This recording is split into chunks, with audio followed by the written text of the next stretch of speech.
Today, I'll show you how to share Microsoft Planner board. First, open Microsoft Planner in your browser, or open your Planner board from Microsoft Teams.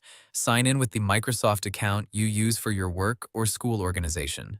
Now open the Planner board that you want to share. The easiest way to share a Planner board is to share the link to the plan. If you are using Planner in a browser, click the address bar at the top of the page. Copy the link. On Windows, press Ctrl+C. On Mac, press Command+C. Now send the link to your teammate through email, Microsoft Teams, chat, or any other message app.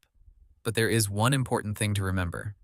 A Planner board is connected to a Microsoft 365 group, so the person you share it with must have permission to access that group or plan.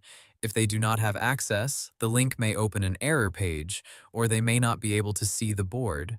To give someone access, look near the top of the plan for members, group members, or a people icon. Click it, then add the person by name or email address. Once they are added as a member, they should be able to open the Planner board and see the tasks. If you are using Planner inside Microsoft Teams, open the team and channel where the Planner board is added. Click the Planner tab, then click the three dots near the tab name.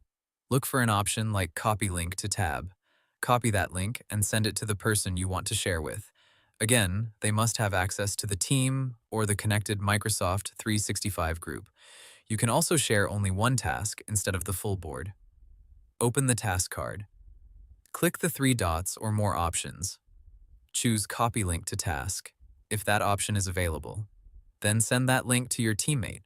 This is useful when you want someone to review one specific task without explaining where to find it. Before sharing a board, check that the tasks, comments, attachments, and labels are okay for the person to see. Anyone with access to the board may be able to view project details, assign tasks, due dates, and files connected to the plan. So, to keep it simple, open your Planner board, copy the board link, send it to your teammate, and make sure they are added as a member so they can access it. And that's how you share Microsoft Planner board. Hope the tutorial was helpful. Subscribe to my channel and see you in the next video.